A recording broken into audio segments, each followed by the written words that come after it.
साढ़े बारे च मैं कहते पीरां के खिलाफ फांसी तो बारू शरीफ का कोई भी ये देखते ना साहबजादगान होए तो बारू शरीफ के मैंने मुंडे मिलते हैं वो मैनू जोके मिलते हैं। मेरा दिल करता है खुदा की कसम मैं इन्हों के पैर चुमा ये उस फकीर को रहिंदे जो फकीर गैरतमंद है। इमाम हुसैन को क्या चीज़ लेकर गई? सारे नालों वड्डा आस्ताना इमाम हुसैन दा सी आस्ताना आलिया मस्जिद नबवी शरीफ,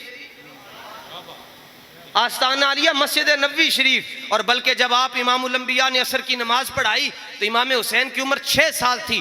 तो नमाज इमामुल अंबिया असर की नमाज पढ़ा रहे थे, सजदे में हुजूर गए तो इमाम हुसैन भागते भागते दौड़ते हुए हुजूर की मुबारक पुश्त पर तशरीफ ले आए और साहबा हैरान हो गए कि ये क्या हो गया है। और बल्कि साहबा तो हैरान हुए, जिब्रील भी और आसमान के फरिश्ते भी हैरान हो गए, ये क्या हो गया। रसूलुल्लाह के कंधों पर इमाम हुसैन आ गए। आगे से इमाम हुसैन ने जवाब दिया, परेशान होने की जरूरत नहीं है, आज मैं अगर यहाँ पर सवारी कर रहा हूँ तो कुछ सालों के बाद करबला में सजदा भी ऐसा करूंगा क़यामत तक कोई ऐसा सजदा भी नहीं कर सकेगा। और पूछा गया जी तुसी क्यों आए हो?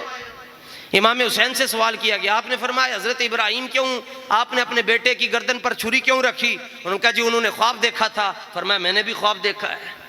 उनका जी बताएं क्या ख्वाब देखा है? फरमाया इमाम हज़रत साहिब अल बिदाया व निहाया ने लिखा। फरमाया सारा ख्वाब नहीं बताऊंगा, आधा ख्वाब बताऊंगा, बस मुझे रसूलुल्लाह ख्वाब में तशरीफ़ लाए। हुजूर ने फरमाया हुसैन आपको करबला जाना है। मैंने कहा या रसूलल्लाह मैं भी जाऊँगा और मेरे बच्चे भी साथ जाएंगे। बात खत्म। हाँ, इसलिए बड़ा औखा वेला ने जी। मैंने नहीं पता कि मैं लिया तो तकरीर करके रात में इशा तो बाद गुजरात पहुंचना है या नहीं पहुंचना।